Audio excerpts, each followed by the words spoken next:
What's going on, 49er faithful, 49er fam, 49er gang? It's your boy 49er Dion back here with another video, man. So get the quick particulars out the way. Definitely hit that like button, hit that subscribe button so I can keep you up to date on any and everything San Francisco 49ers. You know what I'm saying? And with that being said, let's get right into it. So I hit y'all with a couple of videos letting y'all know what the opposition was doing, what the ops were up to. And now it's undrafted free agent time. So one of the things that always happens is free agency comes around, then the draft comes, then the undrafted free agency comes because you got players that just got overlooked. Some people are undrafted free agents turning to stars. Some people are undrafted free agents, and that's just how they stay. Now, one of the things is that we picked up a couple of people that probably are just going to be depth pieces. I doubt most of these people are going to even make the squad. And the reason being is because there's nothing too crazy about them. And at the same time, we've got a lot of depth at some of the places that we went ahead and picked up things. So the first guy we went ahead and picked up is this kid, DeMarcus Acey. He's a defensive back out of Missouri. Now, last year he had 15 tackles, played only 8 games. He had 5 passes defense, 1 fumble recovery, and 3 INTs in 2018. But he didn't have any in 2019. He's a good tackler, and he's actually really good on pass breakups. So he's not a ball hawk, but you're not going to catch the ball if he owns you. That's one thing that I saw in the film that I watched as far as just taking a look at some of his highlights on YouTube. The dude is a monster when it comes to him needing to, definitely stay close. So I kind of see him transitioning more so to a slot corner type of guy. I don't really see him probably on the outside because he's got that nickelback type feel to him when you watch him play. He's 6'2", 195 pounds. So, he's probably could stand to put just a little bit more on the frame.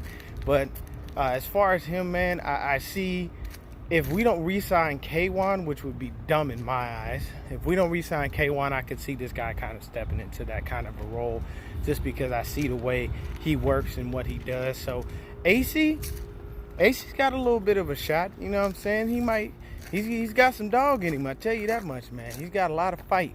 So next up, we have Darion Daniels. He's a defensive lineman out of 6'3", 311 pounds, out of Nebraska. He's a D tackle / D lineman. I kind of watched the tape on this guy, and it looks like he'll wind up as just more depth on the D line. I don't really look for him to make the team. There's nothing about this guy that jumped out to me that was spectacular, that said wow, that kind of made you go, oh shit, we need to have this guy here. He only had half a sack this year, and he had 5 sacks in 2017. So I see him being more of a depth piece, probably a practice squad guy. I don't really see him making the squad, trying to make a real difference or doing anything, to make us believe that he would actually be one of those diamonds in the rough as far as undrafted free agents are concerned. So next up, we're going to shift on you. Sorry about the sunlight there, people. Walking around, man, you got to get your steps in. Don't let this quarantine fool you, baby. You got to stay in some kind of shape. Can't be in there just turning into a blob on the couch now. Everybody make sure you get up and do some kind of formal exercise. It's okay to walk around outside and breathe. Ain't nothing wrong with that. So we got this kid, Chris Finke, a wide receiver from Notre Dame, 5'9", 186 pounds. He's had about 41 catches, 456 yards, 11.1 yards per catch, and 4 TDs. Now, he's got some punt and kick return ability, and he reminds me a little bit of Trent Taylor. Now, that's the issue. Trent Taylor is on the mend. He's supposed to be coming back. We're supposed to be making this guy, one of the focal points of the offense. When he was there, Jimmy G loved to hit him. Trent Taylor usually is our slot guy. He's actually that good. But with them picking up this kid, he's very much mirrors Trent. You know what I'm saying? He does what he needs to do as far as that stuff is concerned. And I think that he's going to be a great addition to the 49ers if he can make the squad. But our wide receiver room is just ridiculously deep. It's just as bad as the running back room. So I just looked on Instagram not too long ago, and we did sign another running back after we have another guy that I got to get to. So we have another guy's name's Jonas Griffith. He's a linebacker out of Indiana State. He's a short tackler, but there's nothing. Once again, there's no wow factor for me. I don't really see anything crazy. I mean, he'll hit, he'll tackle. You have no worries in that aspect. But there's just not much to him. 6'4", 250, 44 tackles. But there's nothing that jumps off the charts that goes, oh shit, I need this guy on the squad. So there's nothing really much that he's gonna bring.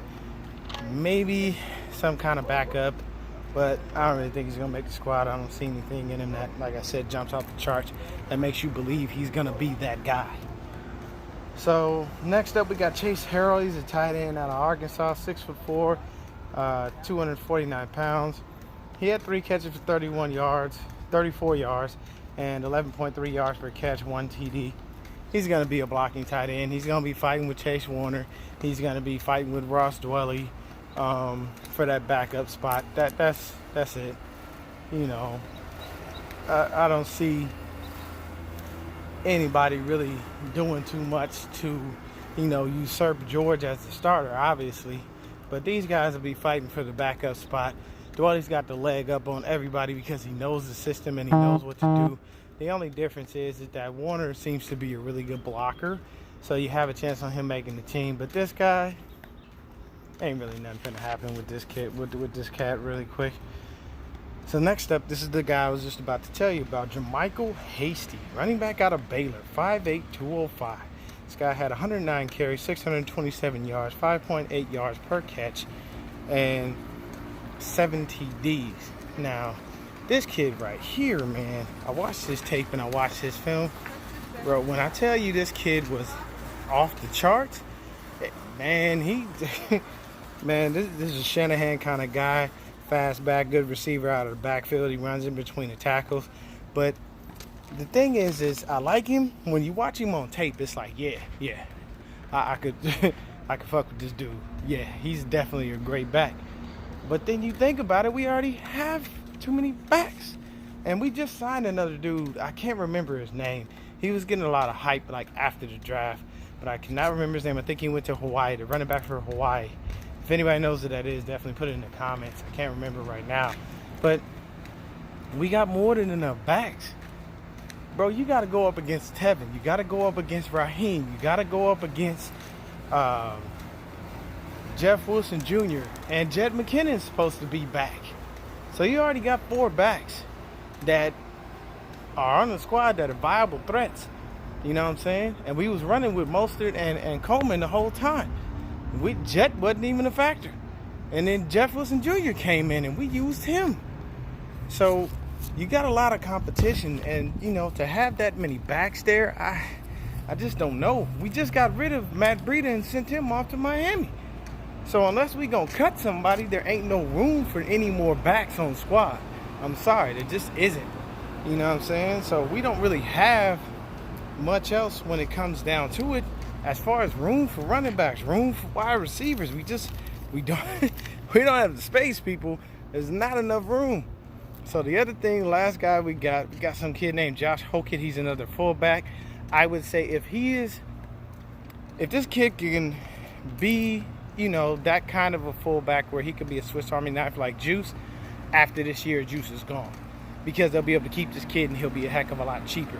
Although we love Juice, Juice is a fantastic fullback. He does a wonderful job for us, and we would never want to disrespect him by, letting some rookie take his spot. If the rookie can make it happen and we can stash him on the practice squad this year, and we already know what we have in him and he shows us enough in the preseason, then yes, you can see them saving some money and letting Juice walk, because at the end of the day, they're going to want to pay, they need to pay George Kittle. Guaranteed, you got to pay Kittle. You got to pay Kittle probably about 14-15 mil this year coming up. He going to get paid between $12 to $14 million, mark my words. Probably even $12 to $15 million, because he is that great. And he brings too much to the offense for us to just bullshit and not give him no funds. But I mean, the kid had 75 carries, 287 yards, so it's 3.8 yards per carry. But then you go ahead and you say 9 TDs. That's some damn good numbers right there. 9 TDs. He had 17 catches, 5.7 yards per catch. He had 97 yards on the catching. So he definitely did what he was supposed to do. So he had 7 TDs rushing back in 2017 as well. So this kid, Josh Hokett, okay, fullbacks don't get no love no more. But he was a sleeper, and hopefully we can turn him into the next Juice, keep him at a cheaper rate than Juice. And if anything, we got to do what we got to do and keep on pushing. So we got this kid, Jared Maiden, the safety out of Alabama. 59 tackles, 1 tackle for a loss, 4 interceptions, and 3 passes defense. This kid is a great tackler. He loves the ball. I love the ball hawking skills. And we picked up Jawan Jennings in the 7th round. He did Jawan Jennings greasy when Alabama played Tennessee. I'm talking about he did him wrong.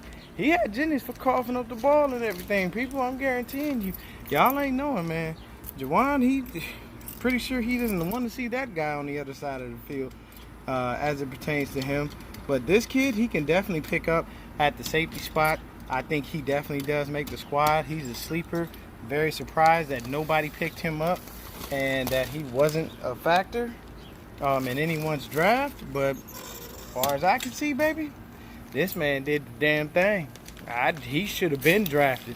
There was nobody that shouldn't have drafted him. He said he had a lot of teams keeping in touch with him as far as the draft, but then at the same time, they weren't fucking with him. They didn't pick him up, which didn't make no sense, you know. But I see him definitely making the squad because I see his potential and I see his production as it is, and I love all of it. So I got to get back to work. Y'all have a great day. Stay faithful. Stay blessed. I'm going to be back with more 49er content.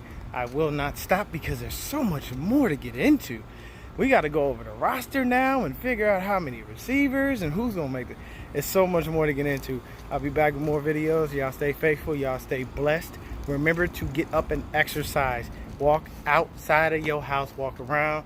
I don't care what you do, but just make sure you stay safe. Stay healthy. Try to stay as fit as possible. Don't turn into a couch potato. Have a good day.